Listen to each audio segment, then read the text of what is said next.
Rohini Gangwar Hindi classes में आपका सभी का स्वागत है। 12th क्लास के हमारे जितने भी स्टूडेंट्स हैं, सबसे ज़्यादा समस्या कुछ बच्चों को ये आती है कि जीवन परिचय जो है हम कौन से याद करें, क्योंकि साहित्य हिंदी में बहुत ज़्यादा चैप्टर हैं, बहुत ज़्यादा जीवन परिचय याद करने होते हैं। तो आप सभी क्या करेंगे कि कुछ इम्पॉर्टेंट जीवन परिचय हैं, आप उन्हें पढ़ें और उनका एक संक्षिप्त जीवन परिचय दिया हुआ होता है हमारी किताब में, उसको पढ़ें। क्योंकि जब संक्षिप्त जीवन परिचय में सभी महत्वपूर्ण बातें उसमें आ जाती हैं, जब संक्षिप्त जीवन परिचय आपको याद होगा तो आप उसको विस्तार से तो लिख ही सकते हैं।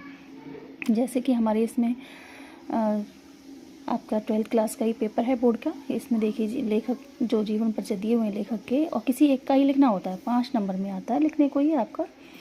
जैसे इसमें दिया है हरिशंकर परसाई जी का दिया है, डॉक्टर APJ अब्दुल कलाम जी का और हजारी प्रसाद द्विवेदी जी का, ठीक है ना।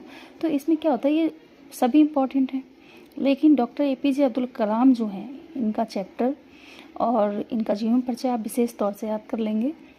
इनका 100% आने वाला है जीवन परिचय, और आप संक्षिप्त जीवन परिचय याद कर लें हजारी प्रसाद जी का भी, और इनके चैप्टर को भी आप अच्छे से पढ़ लेंगे, जिससे कि पैराग्राफ को सॉल्व करने में आपको दिक्कत ना हो, क्योंकि इस पैराग्राफ ही 10 नंबर का आता है, 5 नंबर का आपका जीवन परिचय हो गया गद्य में, है ना।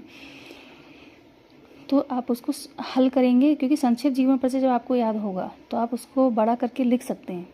तो इसलिए संक्षिप्त जीवन परिचय पढ़ें, अच्छे से याद करें, प्रमुख उनकी जो बातें हैं, उनकी जन्म तिथि है, मृत्यु तिथि है, उनकी जो माता पिता का नाम है, उनकी शिक्षा है, उनकी प्रमुख रचनाएं हैं, भाषा कौन सी है उनकी, तो ये सारी बातें जो हैं संक्षिप्त जीवन परिचय में अच्छे से तैयार कर लें। और इसमें कोई ज़्यादा समय भी नहीं लगेगा और ज़्यादा पढ़ना भी नहीं पड़ेगा, क्योंकि इसी से आप फिर एक पैराग्राफ भी तैयार कर सकते हैं, है ना। ऐसे ही कवि हैं हमारे, तो कवि में भी क्या है, अयोध्या सिंह उपाध्याय हरिऔध जी हो गए, सुमित्रानंद पंत जी हो गए, भारतेंदु जी हो गए।